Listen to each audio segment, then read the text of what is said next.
Hello, everyone. Glad to be here. My name is Oded Shenkar. My formal title is Ford Motor Company Chair in Global Business Management at the Fisher College of Business, the Ohio State University. Many people wonder what that means. I'm not an executive of the Ford Motor Company, but I have a close relationship with it. I had the international business area here at Ohio State.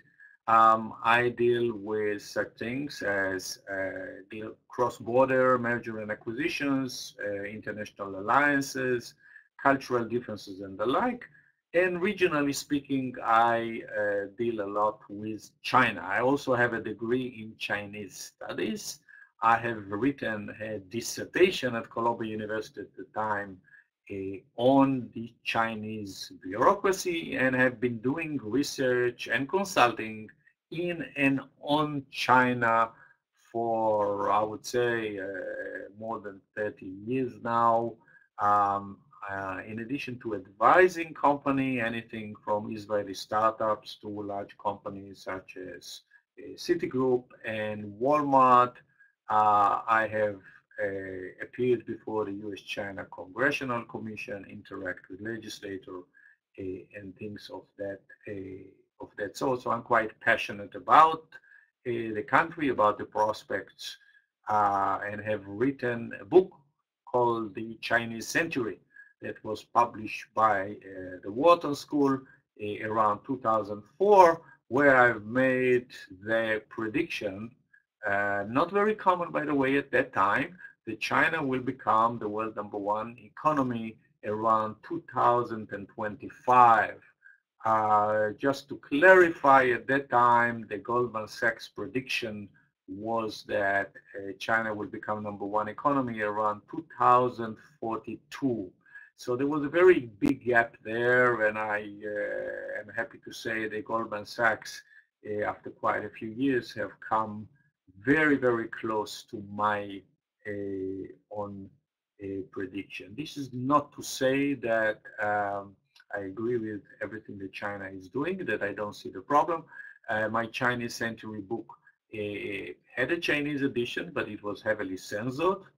In addition to Chinese, the book appeared in very many other languages, altogether 12, and again solicited reaction in a lot of media, anything from New York Times, Wall Street Journal, and up to the China Daily in China.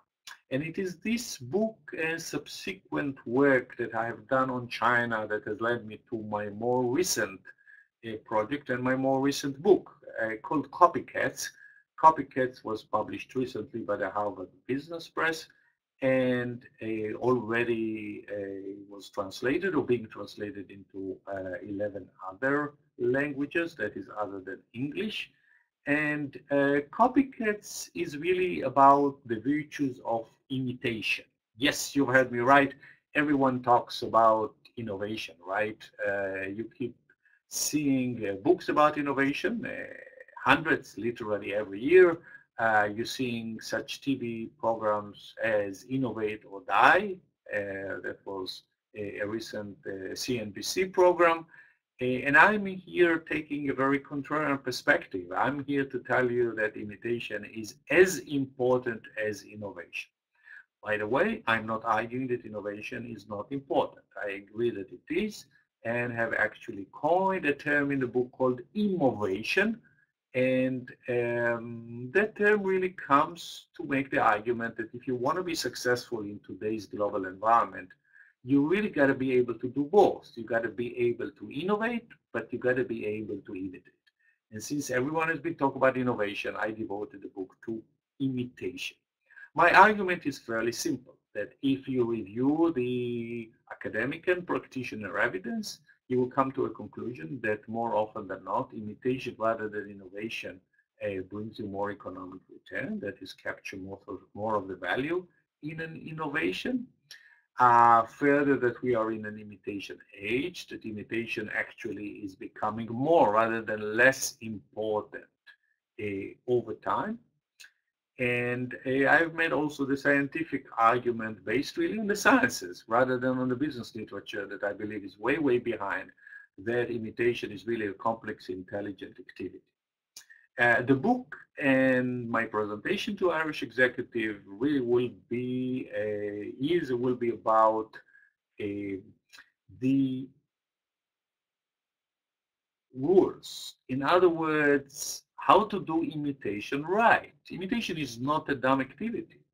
It's an intelligent activity, and to do it right, you've got to have certain capabilities, most of which, by the way, and these are the good news, most of which can be developed. Uh, it requires a strategic analysis, and the book also covers the right strategies. For instance, what and who should you imitate?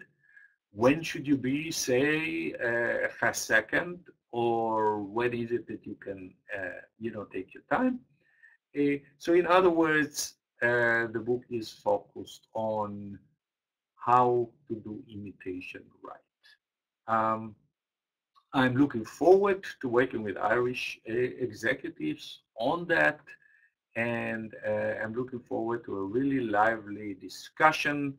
I'm not sure if all of you will agree with my argument, but at least I would like you to give it a chance. I would like you not to look at the so-called virtues of innovation um, automatically. I would like you to give a chance to a contrarian perspective. If nothing else, at least it will sharpen your view of the topic. So, looking forward to continue a lively discussion. Thank you very much.